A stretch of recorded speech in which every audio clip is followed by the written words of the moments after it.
Hi, my name is Connor, and today I'm reading Luke chapter 7.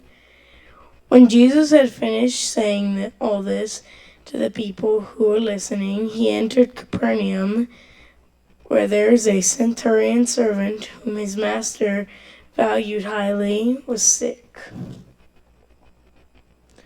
and about to die.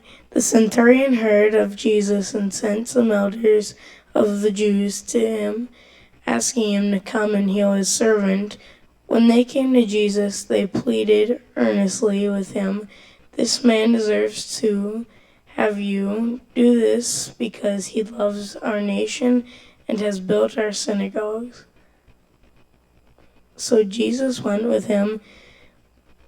He was not far from the house when the centurion sent friends to say to him, "Lord,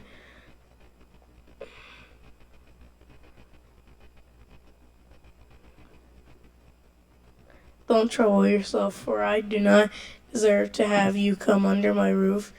That is why I did not even consider myself worthy to come to you. But say the word, and my servant will be healed. For I myself am a man under authority with soldiers under me. I tell this one, go, and he goes, and that one, come, and he comes. I say to my servants, do this, and he does it." When Jesus heard this, he was amazed at him, and turning to the crowd, followed him. He said, "I tell you, I have not found such great faith even in Israel." Then the men who had been sent returned to the house and found the servant well. Soon after, Jesus went to a town called Nain, and his disciples and a large crowd went along with him. As he approached the town gate, a dead person was being carried out, the only son of his mother, and she was a widow, and a large crowd from the town was with her. When the Lord saw her heart went out to her, and he said, "Don't cry." Then he went up and touched the bier they were carrying him on, and the bearers stood still. He said, "Young man, I say to you, get up." The dead man sat up and began to talk. Still, and Jesus gave him back to his mother. They were all filled with awe and praising God. "A great prophet has appeared among us," they said. "God has come to help his people." This news about Jesus spread all out Judea and the surrounding countries.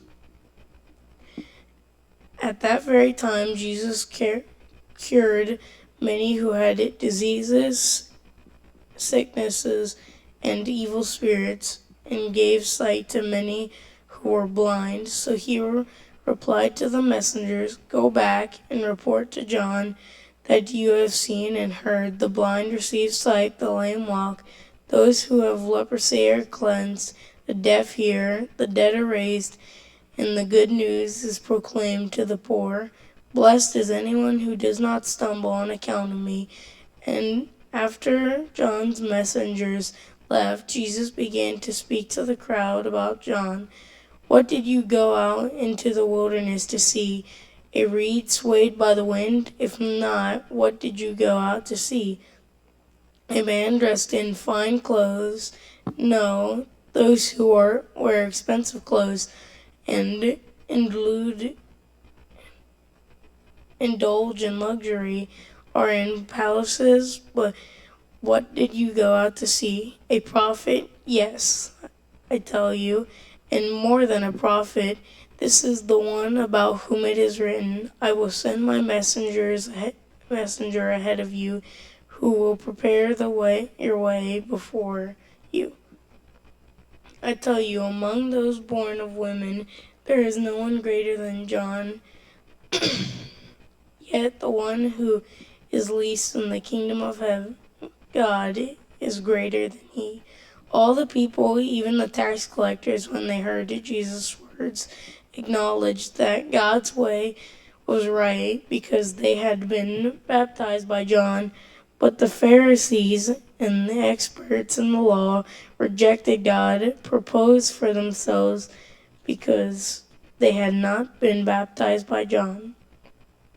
Jesus went on to say, "To what then I can compare the people of this generation? What are they like?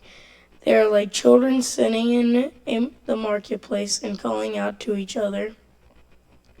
We played the pipe for you, and you did not dance. We sang a dirge, and you did not cry. For John the Baptist came neither eating bread or drinking wine, and yet you say he has a demon.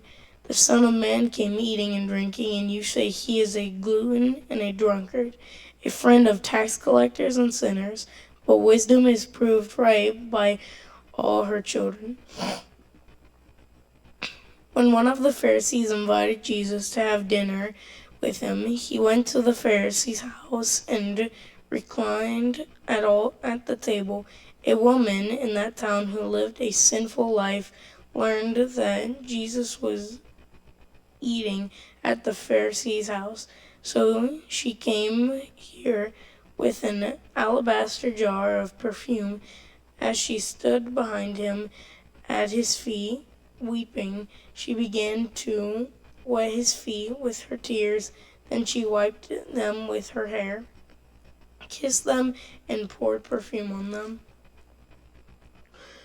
When the Pharisees who had invited him saw this, he said to himself, "If this man were a prophet, he would know who is touching him and what kind of woman she is, that she is a sinner." Jesus answered, "Simon, I have something to tell you." "Tell me, teacher," he said. Two people owed money to a certain money lender, owed him 500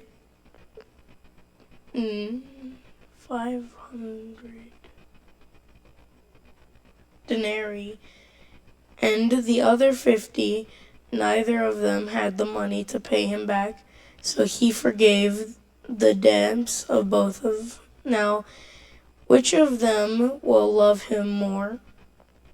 Simon replies, "I suppose the one who had the bigger debt forgiven." "You have judged correctly," Jesus said. Then he turned toward the woman and said to Simon, "Do you see this woman? I came into your house. You did not give me any water for my feet, but she wet my feet with her tears and wiped them with her hair. You did not give me a kiss, but this woman from the time I entered has not stopped kissing my feet. You did not put oil on my head, but she has poured perfume on my feet.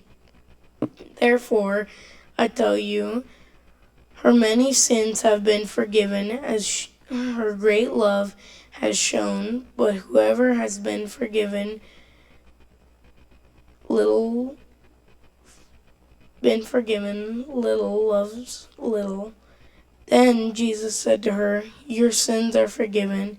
The other guests began to say among themselves, Who is this who even forgives sins?"